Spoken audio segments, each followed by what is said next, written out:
Revolutionary greetings, comrades. We continue focusing on the upcoming elections in Zimbabwe. Harmonized elections are set to take place next year, that is 2023. The last election was in July, so we're not yet certain of the date, whether it's going to be March or July. What we have said previously and what we continue to say is that we must create a conducive environment for all political actors to campaign without any intimidation by anyone. This also means that members of the media, that is to say journalists, should have access to all public meetings or rallies organized by political actors as they inform Zimbabweans of what is taking place. We are therefore disappointed that a journalist in Zimbabwe was attacked in an opposition rally over the weekend. Journalist Rubimbo Muchenje was assaulted at a rally addressed by the leader of the opposition, Nelson Chamisa. He is a journalist with the Newshawks and the Young Journalist Association, a member of the Young Journalist Association, who is also aspiring to become the Secretary General. This rally was in Chinhoyi. She was attacked, beaten up, and her headdress was torn. This is indeed disappointing. This reminds us of the attacks directed at journalists working for private media, and this journalist works for a private media house. You will recall that sometime in 2001, Newsday offices were bombed. It was alleged that people bombed were linked to the security forces and the ZANU-PF because they were said to be reporting wrongly about the ZANU-PF and the government of Zimbabwe. And we know the laws that were subsequently passed, which these laws were targeting journalists mainly who are from the private media. We are deeply concerned by the actions of the CCC in attacking the journalists. And there is no reason to be attacking journalists. Journalists have a right, it is their duty actually, to report on what is happening. They don't have to report what we want them to report about us. They have to report accurately. And they have a duty to inform the public. But we know that CCC and the ZANU-PF are political parties that are inherently violent. Violence runs through their blood veins, if we were to use this terminology. We know what happened in the past to those that were opposed to Morgan Tsvangirai. We know the split of 2005, how other people were attacked for simply expressing a different view.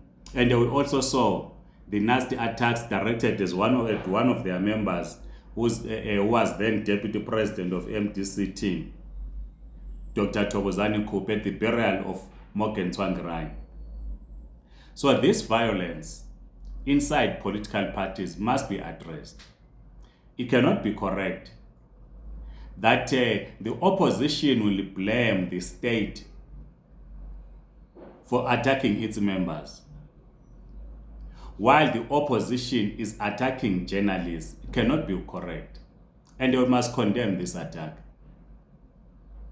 The security personnel of Chamisa have no right to attack anyone. And Chamisa, if he is sincere, he must fire his security personnel. It's not about an apology. He must fire them. Those responsible for attacking this young lady must be fired. You'll also remember that when Chamisa came to power, that is in the leadership of the party that now he calls CCC, he paraded young people who were known as the vanguards, who were known for intimidating others. And this appears to be continuing. And all of us must condemn violence against journalists. We must condemn violence against anyone. Political parties must campaign freely. The police must not intimidate anyone. The military must not intimidate anyone. Party security officials should not intimidate anyone, including journalists. Journalists from the public and private media should be able to cover the rallies of ZANU-PF and report correctly as they see. Journalists from the public media and private media must be allowed to cover the rallies and public meetings of opposition parties without any fear of being beaten up. So we call on Nelson Chamisa, the leader of the Citizens Coalition for Change, CCC, to report to the police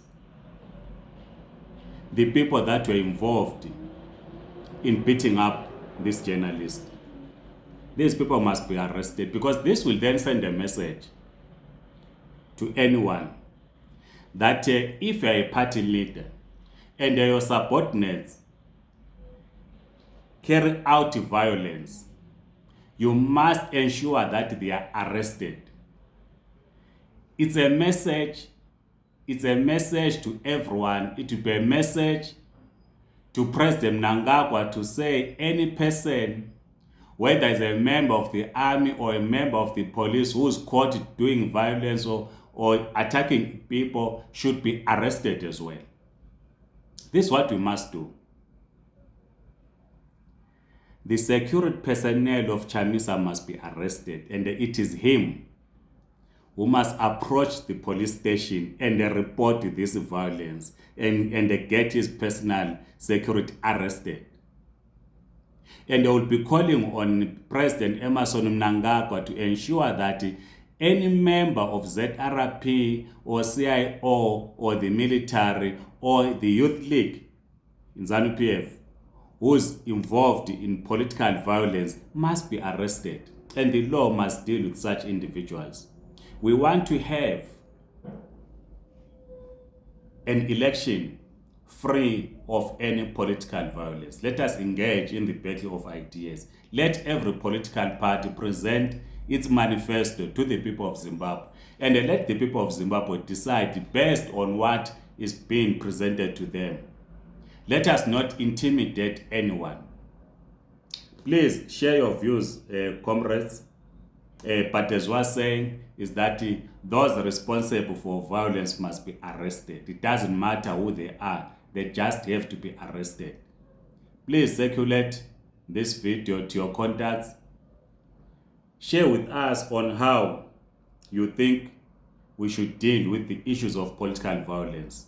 We do not want 2023 to be held under some climate of violence or fear where people will not be able to express their free will. Please circulate this video to your contacts. Kindly subscribe to this YouTube channel. Otherwise, Amandla Comrades.